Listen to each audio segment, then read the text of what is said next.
ഗുണ്ടിൽപേട്ടിൽ ഇപ്പോൾ സൂര്യകാന്തിയുടെയും ചെണ്ടുമല്ലിപ്പൂക്കളുടെയും വസന്തകാലമാണ്. വർണ്ണവിസ്മയത്തിന്റെ ദൃശ്യവിരുന്നൊരുക്കി പൂത്തുനിൽക്കുന്ന പൂപ്പാടങ്ങൾ കാണാൻ നിരവധി ആളുകളാണ് ഇവിടേക്ക് എത്തുന്നത്.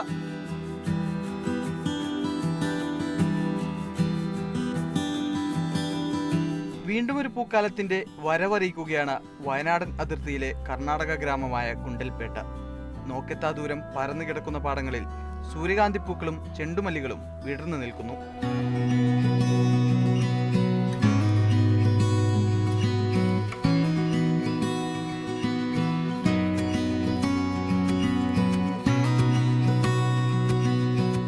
മുത്തങ്ങയും ബന്ദിപ്പൂർ ടൈഗർ റിസർവിന്റെയും ഒരു ഭാഗവും കഴിഞ്ഞാൽ ദേശീയപാതയുടെ ഇരുവശത്തുമായാണ് പൂപ്പാടങ്ങളുടെ വിസ്മയ കാഴ്ചയുള്ളത്.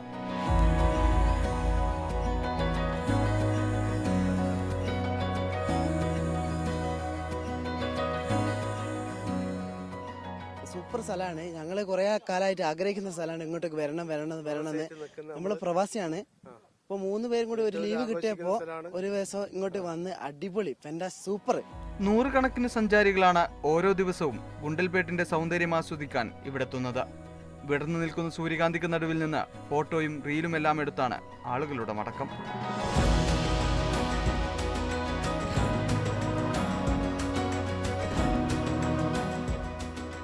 ഞങ്ങൾ എല്ലാ വർഷവും വരാറുണ്ട് ഈ പൂക്കളം കാണാൻ വേണ്ടി.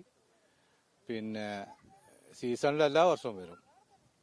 നല്ല രസമാണല്ലോ. ഇവിടെ വന്നിട്ട് നല്ല തന്നെ. ഞങ്ങൾ എല്ലാ വർഷവും വരുന്നതാണ്. ഇങ്ങനെ പൂവിന്റെ കലാകുമ്പോഴേക്കും അങ്ങനെ വരും. ഞങ്ങൾ കൊടുവള്ളിയിൽ നിന്ന് വരുന്നവരാണ് നമുക്കിടെ കൊട്ടി വന്ന. പൂപ്പാടങ്ങളിൽ കയറി പൂക്കൾക്കിടയിൽ നിന്ന് ചിത്രങ്ങളും റീലുമൊക്കെ എടുക്കാൻ കർഷകർ പ്രത്യേക ഫീസ് തന്നെ ഈടാക്കാറുണ്ട്. പൂക്കൾ പറിച്ചു വിൽക്കുന്നതിനേക്കാൾ വരുമാനം ദേശീയപാതയോരത്തുള്ള പാടങ്ങളിലെ കർഷകർക്ക് ഇങ്ങനെ ലഭിക്കും.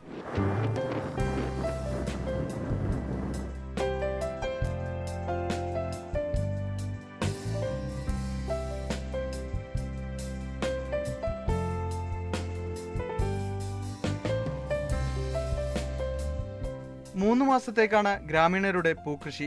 വിത്തും വിളവുമെല്ലാം വിവിധ കമ്പനികളാണ് നൽകുന്നത്.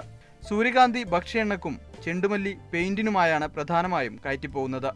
ഓണത്തിന് പൂക്കളമിടാൻ കേരളത്തിലേക്കും ചെണ്ടുമല്ലി എത്തും.